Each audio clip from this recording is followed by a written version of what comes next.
प्यारे बच्चों, आप सभी का अभिवादन, आप सभी को नमस्कार। इस समय आप BA पाठ तृतीय वर्ष संस्कृत के प्रथम प्रश्न पत्र में निर्धारित श्रीमद् भगवद गीता का अध्ययन कर रहे हैं। अर्थात आपको गीता का अध्ययन करवाया जा रहा है और अभी तक हम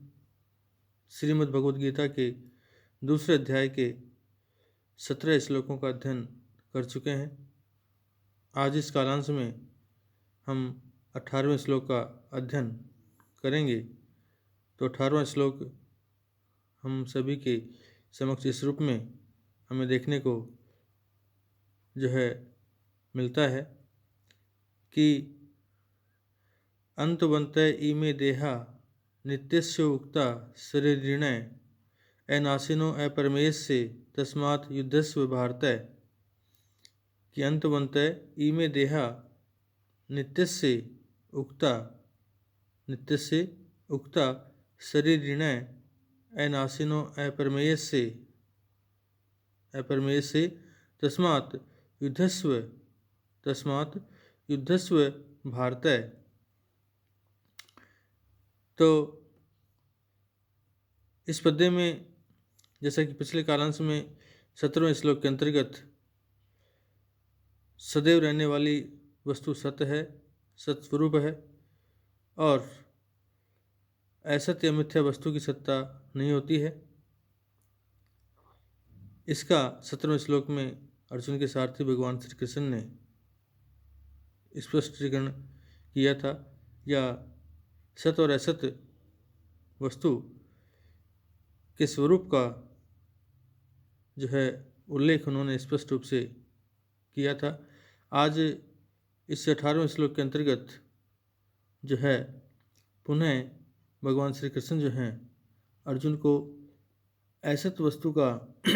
स्वरूप जो समझाते हैं। अर्थात असत वस्तु का स्वरूप इस श्लोक में समझाया जा रहा है कि नित्य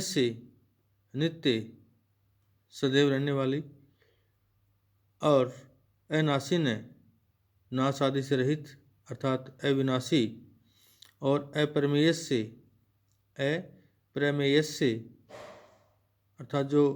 अप्रमेय हो, अर्थात जो किसी भी इंद्रिय आदि के द्वारा प्रमाण का विषय नहीं हो, जो किसी भी इंद्रिय आदि के द्वारा प्रमाण का विषय नहीं हो, और शरीरिणय कि इस शरीरिणय के अर्थात आत्मा के, या जो शरीरिणय शब्द है आपका आत्मा का वाचक है, कि शरीरिणय अर्थात आत्मा के इमे ये देह अर्थात जो शरीर है वह शरीर तो अंतवंतः उक्ता है अर्जुन, अंतवंतः अंत से युक्त अर्थात इन सभी का एक दिन नाश होने वाला है, अर्थात नाशवान अर्थात स्वभाव से ही जो है नाशवान उक्ता कहा गए हैं। तस्मात् इसीलिए हे अर्जुन, तस्मात् इसीलिए भारतय हे भरतवंशी अर्जुन, तुम जो है युद्ध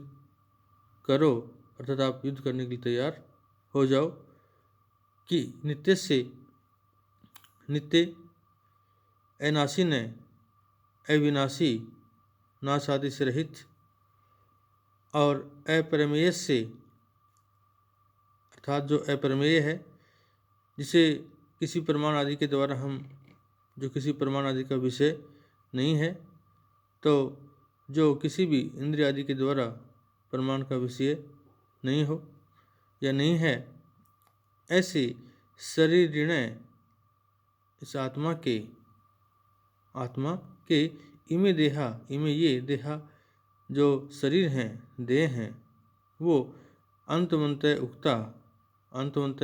अंत से युक्त अर्थात स्वभाव से ही नाशवान उक्ता कहे गए हैं। तस्मात् इसीलिए हे भरतवंशी अर्जुन, युद्धस्व तू जो है युद्ध कर अर्थात तुम जो है युद्ध करने के लिए तैयार हो जाओ या तुम युद्ध करो। तो इस तरह से इस श्लोक के अंतर्गत अर्जुन के सारथी भगवान श्री कृष्ण जो हैं अर्जुन को उसके कर्तव्य का बोध कराते हुए कह रहे हैं कि अर्जुन, शोक के विषय सत्य स्वरूप जिसका आप शोक कर रहे हैं, तो ऐसे शोक के विषय सत्य स्वरूप उस आत्मा को तो कोई मार नहीं सकता, कोई मार नहीं सकता है, तथा असत्य स्वरूप जो देह हैं उनको कोई रख नहीं सकता है, अर्थात उनको कोई बचा नहीं सकता है। उनका एक न एक दिन आपका नाश होना है, क्योंकि वो नाशवान है। इसीलिए इन दोनों में यह अंतर समझकर और आप जो है अपने धर्म और कर्तव्य का स्मरण करके आपको युद्ध करना चाहिए, क्योंकि आप इस समय धर्म युद्ध क्षेत्र में खड़े हुए हैं और ये धर्म युद्ध करने का अवसर हर क्षत्रिय को प्राप्त नहीं होता है। आप उन भाग्यशालियों में से एक हैं जिनको अपने जीवन में ये धर्म युद्ध करने का सुअवसर प्राप्त हुआ है। इसके उपरांत आपको 19वां श्लोक आता है कि ये एनम वेति हंतारम यस्य एनम मन्यते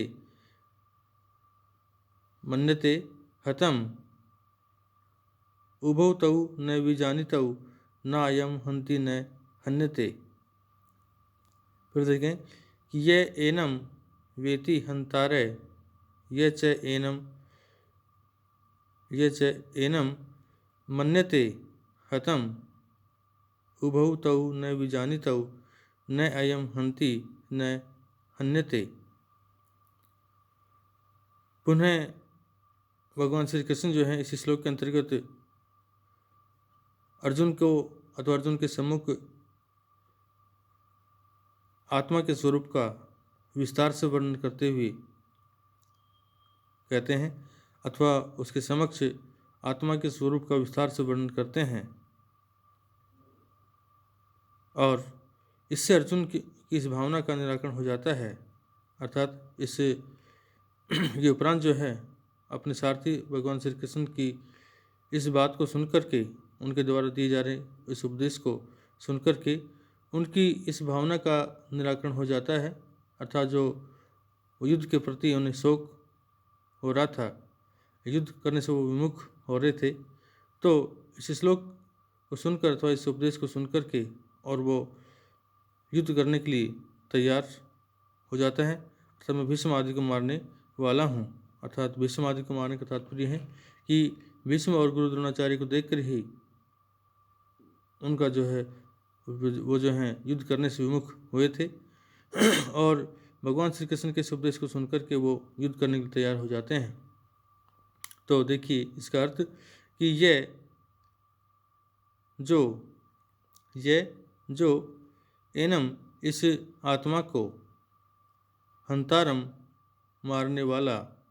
व्यक्ति जानता है अर्थात समझता है, च और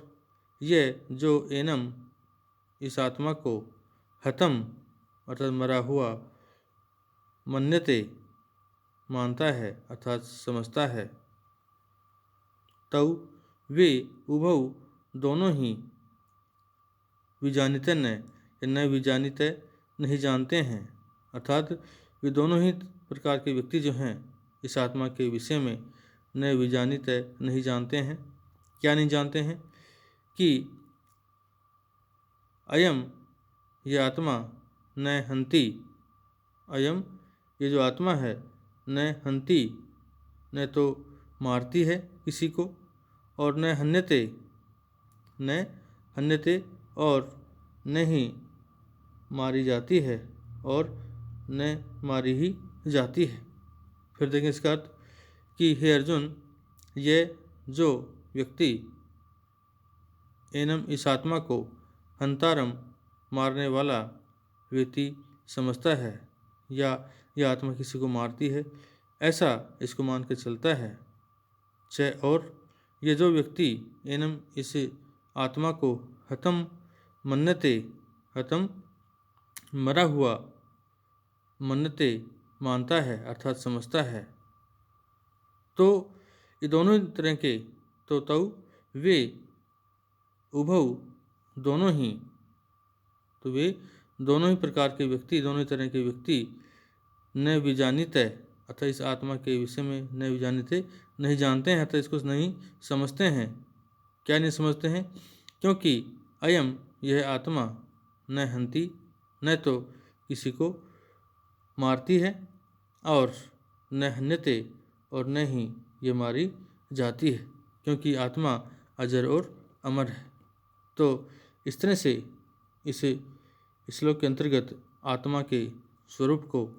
भगवान श्री कृष्ण ने अर्जुन के समक्ष विस्तार से उसका वर्णन किया, उसके स्वरूप के बारे में विस्तार से उसको बतलाया। और इस श्लोक को अर्थात इस उपदेश को सुनकर के अर्जुन जो है, जो कि धर्म युद्ध को करने से विमुख हो रहा था, वह धर्म युद्ध को करने के लिए उसके मन में थोड़ा सा कहते हैं कि वो जो है तैयार होता है, या उसके मन में धर्म युद्ध को करने के लिए कुछ जो है भाव जागृत होते हैं। तो यहाँ इस श्लोक के अंतर्गत आत्मा के स्वरूप को बतलाते हुए यह भगवान श्री कृष्ण के द्वारा यह प्रतिपादित किया गया है कि अपनी इन्हीं विशेषताओं के कारण इस दृश्यमान स्थूल शरीर का नाश हो जाने पर भी यह आत्मा नष्ट नहीं होती है, अर्थात आत्मा अपनी इन्हीं विशेषताओं के कारण जो कि उसमें दिखलाई गई हैं,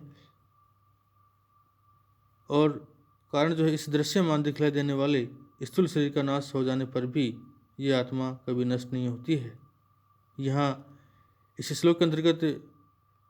इस तथ्य को भी ध्यान में रखना चाहिए कि आत्मा जो शब्द है वह आपका संस्कृत में पुल्लिंग में और हिंदी में स्त्रीलिंग में प्रयुक्त होता है। अतः श्रीमद् भगवद गीता में गीता के इन श्लोकों का हिंदी में अनुवाद करते समय आत्मा शब्द की क्रियाओं तथा विशेषणों में स्त्रीलिंग का प्रयोग होगा, जबकि कुछ अन्य अनुवादकों या जो है प्रयोग होगा, कुछ अनुवादकों और व्याख्याकारों ने वहाँ पुल्लिंग का ही प्रयोग किया है। लेकिन